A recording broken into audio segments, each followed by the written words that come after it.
Hello दोस्तों, राधे राधे, जय श्री कृष्णा। मैं रोशनी त्रिपाठी स्वागत करती हूँ आप सबका अपने यूट्यूब चैनल मेरी कलम से में।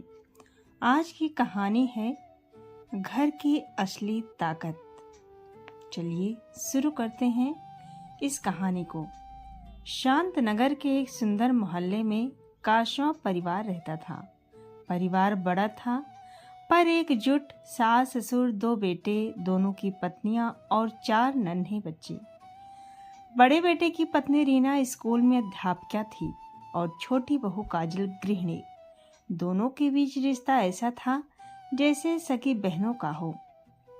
पर हर घर की तरह इस घर में भी कभी कभी बाहर से आने वाले लोग अपने शब्दों से दरारें डालने की कोशिश करते। एक दिन कई सालों बाद परिवार में बुआ सास आईं, यानी ससुर जी की बड़ी बहन शुदा बुआ। उम्र का असर तो था पर बोलने का अंदाज अब भी वही तीखा और टोका टाकी से भरा। सुबह सुबह बुआ जी ने देखा रीना जल्दी जल्दी तैयार होकर घर के छोटे मोटे काम निपटा रही थी। वो बच्चों के टिफिन चेक कर रही थी, सबकी पानी की बोतलें भर रही थी और फिर टिफिन बैग में रखती जा रही थी। इधर काजल रसोई में लगी थी। दूध उबलने की आवाज से साथ पराठों की खुशबू फैल रही थी। कुछ देर में रीना रसोई में आई, सबका नाश्ता प्लेट में सजाया और सबको परोस दिया। फिर मुस्कुरा कर बोली, माँ जी, बच्चों का टिफिन टेबल पर रख दिया है, मैं निकल रही हूँ। काजल बोली, दीदी आपका डिब्बा ले लिया प्यारी, अब तुम भी नाश्ता कर लो। रीना स्नेह भरी आवाज में बोली और ऑफिस के लिए निकल गई। बुआ जी ने ये सब देखा तो चेहरे पर एक व्यंग भरी मुस्कान आ गई।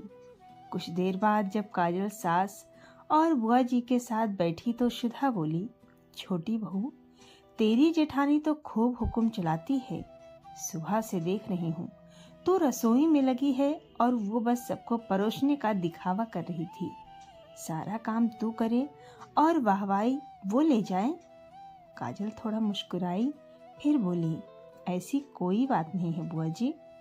अरे तू भोली है पर मैं सब समझती हूँ, बुआ जी ने कहा, जैसे उन्होंने कोई बड़ा रहस्य पकड़ लिया हो।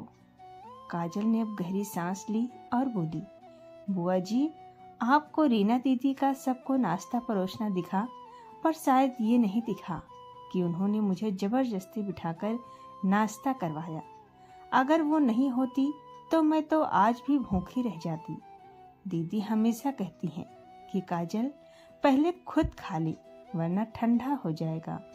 वो सुबह मंदिर की सफाई करती हैं ताकि मम्मी जी को पूजा करने में सहजता रहे।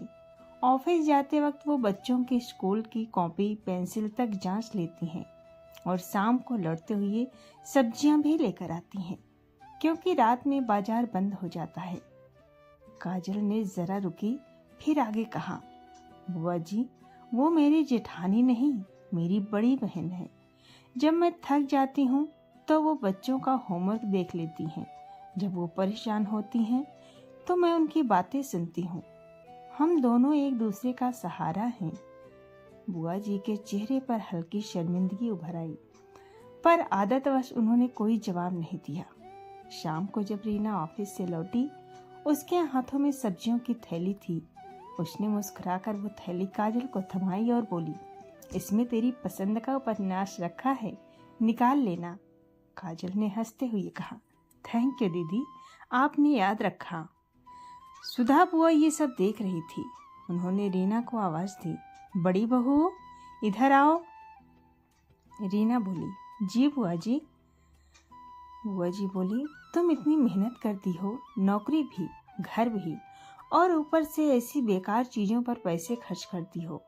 किताबें खरीदने का क्या मतलब, वो भी अपनी देवरानी के लिए। घर में बैठी रहती है, वैसे भी फुर्सत में है, क्या करेगी पढ़कर। रीना मुस्कुराती, बुआ जी, घर संभालना कोई आसान काम नहीं होता। सुबह से रात तक काजल एक मशीन की तरह काम करती है। 4 बच्चों का टिफिन, मम्मी पापा की दवाइयाँ, सबकी पसंद का नाश्ता, दोपहर का खाना, फिर बच्चों की पढ़ाई, ये सब बिना किसी शिकायत के करती है। अगर वो ना होती तो मैं ऑफिस में चैन से काम नहीं कर पाती। मेरा ध्यान बार बार घर पर ही अटकता। पर जब मुझे पता होता है कि काजल घर पर है तो मैं निश्चिंत होकर अपना सर्वश्रेष्ठ दे पाती हूँ। रीना ने आगे कहा, काजल को पढ़ने का बहुत शौक है बुआ, पर वक्त नहीं मिलता। जब भी मैं किताब खरीदती हूँ तो सोचती हूँ कि अगर उसके मन की बात मैं पूरी नहीं कर पाई तो बहन कहलाने का हक ही क्या। इतना कहकर रीना मुस्कुराती हुई अपने कमरे में चली गई।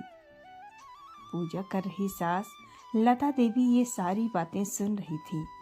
उन्होंने धीरे धीरे पूजा खत्म की और बुआ जी के पास आकर बोली, जी मेरे घर की असली नींव यही दोनों बहुएं हैं।